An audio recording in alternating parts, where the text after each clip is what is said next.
Hello students, how are you? I am doctor Alka Pathak. बच्चों, आज मैं आपको माइक्रो टीचिंग के संदर्भ में अनुशीलन प्रश्न कौशल जो स्किल है उसके बारे में, उसका इंट्रोडक्शंस और उसके कंपोनेंट और एक लेसन प्लान आपको प्रस्तुत करूंगी। तो अनुशीलन प्रश्न कौशल क्या होता है? उसका दूसरा नाम है खोजपूर्ण प्रश्न कौशल। जैसे ये लिखा है, आपने देख रहे हैं आप, अनुशीलन प्रश्न कौशल। इसका दूसरा नाम भी है खोजपूर्ण प्रश्न कौशल, या उसको इंग्लिश में बोलते हैं प्रॉबिंग क्वेश्चनिंग स्किल। तो अनुशीलन प्रश्न कौशल का मतलब होता है कि बच्चों को अंदर से हमको आंसर्स नहीं आ रहे हैं तो उन्हें प्रॉम्प्ट करके निकालना, उन्हें क्लू देना। तो अनुशीलन प्रश्न कौशल क्या होता है, जो हम बता रहे हैं आपको कि क्या होता है, ऐसे प्रश्न पूछना जिससे विद्यार्थी सोचने पर मजबूर हो जाए। ओके। फिर उसका उद्देश्य है समझ की जांच करना और सहभागिता बढ़ाना।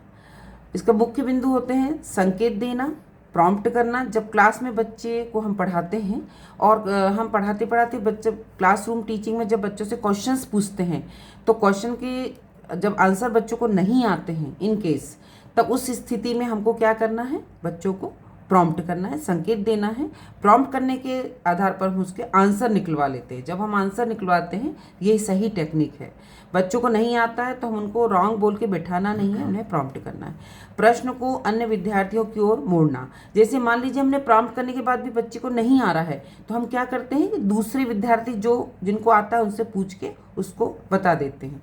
विषय पर केंद्रित रखना, मतलब जो हमारा विषय है उसका केंद्रण बनाए रखना कि उसी के संदर्भ में हमको पूछना है, अलग नहीं पूछना।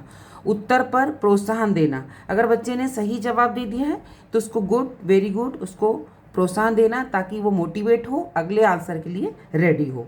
फिर उदाहरण एक बताती हूँ आपको, जैसे बर्फ फ्रिज से बाहर निकालने पर पिघल क्यों जाता है।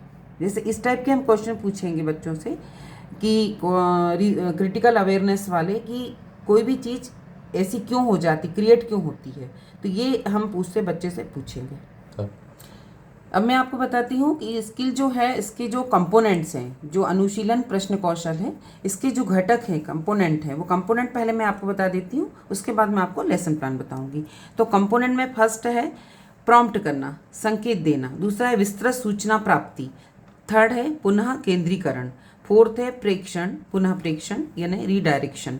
आलोचनात्मक सजगता यानी क्रिटिकल अवेयरनेस। ओके। अब मैं आपको एक लेसन प्लान बताती हूँ। तो लेसन प्लान से आपको थोड़ा सा क्लियर हो जाएंगे कंपोनेंट्स, कि जब हम लेसन प्लान बनाते हैं तो हम पहले पाठ्य योजना मेंशन करते हैं स्टार्ट में, कि पाठ्य योजना। फिर मैंने पिछली वीडियो में आपको बताई थी कि जनरल इन्फॉर्मेशन आपको सभी लेसन में लिखना है, फर्स्ट, सेकंड, थर्ड तीनों में। और ये जनरल इन्फॉर्मेशन आपको दिखाई दे रही है कि छात्राध्यापक का नाम, कक्षा, विषय, कौशल और प्रकरण। फिर किस दिनांक पे आप प्रेजेंट कर रहे हैं, उसका टाइम ड्यूरेशन क्या है। चूंकि माइक्रो टीचिंग स्किल है इसलिए इसका ड्यूरेशन 5 to 10 मिनट्स के बीच में होगा। कालर्स जो भी आप ले रहे हैं। फिर हमारा जो प्रकरण है, आज का टॉपिक है जल प्राप्ति के साधन। तो जल प्राप्ति के साधन से रिलेटेड क्वेश्चंस होंगे सारे। तो हम इसमें जो कॉलम्स ड्रॉ करेंगे, इसमें आप देख रहे होंगे कि क्रमांक, शिक्षण बिंदु, छात्राध्यापक व्यवहार जो टीचर टीचिंग कर रहा है, छात्र व्यवहार जो सुन रहा है और जवाब दे रहा है, और जो भी उससे रिलेटेड होंगे वो कंपोनेंट यहाँ पर मेंशन होंगे। ओके। तो हम अब स्टार्ट करते हैं कि पहला क्वेश्चन क्या है इसका, पानी के कौन कौन से साधन हैं। बच्चे ने जवाब दिया समुद्र, एक जवाब दिया, हमें और जवाब चाहिए उससे, तो हम उससे कहेंगे पानी के और कौन कौन से साधन हैं। तो बताएगा नदी, तालाब, कुआं, बावड़ी। ओके। और भी साधन होते हैं जल के, तो हम उससे पूछेंगे, ये होगा सीकिंग फर्दर इन्फॉर्मेशन, यानी हम अतिरिक्त जानकारी उससे ले रहे हैं। फिर हम पूछेंगे, हम दूसरे बच्चे से भी पूछ सकते हैं, कोई और साधन बताइए, इनके अलावा कोई और साधन बताइए जो पानी का हो। बच्चा नहीं बता पाया, मान लीजिए नो रिस्पॉन्स, तो हम नेक्स्ट फिर उससे प्रॉम्प्ट करेंगे और उसको कहेंगे नदियों में पानी कहाँ से आता है। तो बच्चे बोलेंगे वर्षा से। वर्षा भी एक साधन है पानी का, तो बच्चे बोलेंगे हाँ है, ठीक है।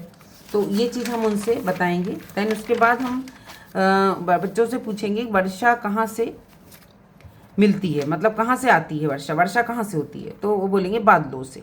तो बादल कैसे बनते हैं, बादल कैसे बनते हैं तो उनको पता नहीं है, तो नो रिस्पॉन्स है ना। तो जब नो रिस्पॉन्स आएगा तब हम उसे प्रॉम्प्ट करते हैं, जब पानी उबाला जाता है तब पानी कम हो जाता है, क्यों, ये क्रिटिकल अवेयरनेस वाला क्वेश्चन है, तो हम इसमें कंपोनेंट भी वही डालेंगे। और पानी, बच्चा जवाब देगा पानी वाष्पित हो जाता है, उसकी भाप बनती है और ऊपर चला जाता है। हाँ ठीक है, तो बादल कैसे बनते हैं? पानी में जब भाप निकलती है तब बादल में परिवर्तित हो जाती है। तब फिर एक और हम उससे सवाल करेंगे, जब गीले कपड़े को धूप में रखा जाता है तब क्या होता है? तो गीले कपड़े सूख जाते हैं। तो सूख जाते हैं तो कैसे सूखते हैं ये बच्चों से समझना है। हम बादलों को कहाँ देखते हैं? वो बोलेंगे आकाश में। क्यों? क्योंकि वे हल्के होते हैं। क्या सभी हल्की चीज़ बादल हो जाती है?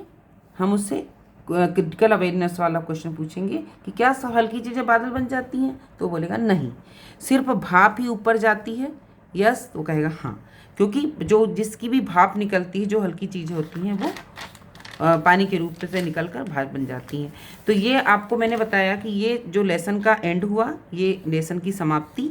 और आपको मैं बताऊंगी अब कि उसकी जो निरीक्षण तालिका है, ये ऑब्जर्वेशन टेबल है, वो टेबल हम कैसे बनाएंगे। आपको दिख रही है टेबल, ये टेबल बनी है जो कि पूरे 5 कंपोनेंट हैं, इसके घटक हैं जो मैंने बताए थे। संकेत देना, विस्तृत सूचना प्राप्ति, पुनः केंद्रीकरण, पुनः प्रेक्षण, आलोचनात्मक सजगता।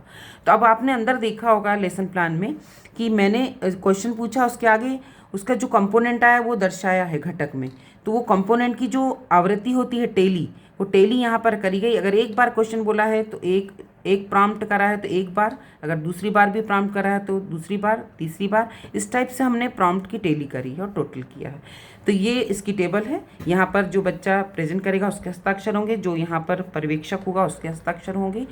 आज मैंने आपको बताया कि माइक्रो टीचिंग में जो प्रॉबिंग क्वेश्चनिंग स्किल है वो क्या होती है, उसकी क्या आवश्यकता है शिक्षक को। शिक्षक की दक्षता को बनाए रखने के लिए शिक्षक जब क्लास में होता है तो क्लास में वो बच्चे के जवाब ना आने पे वो क्या क्या कर सकता है, ये स्किल के द्वारा हम ये सिखा सकते हैं। आज के लिए इतना ही। Thank you so much.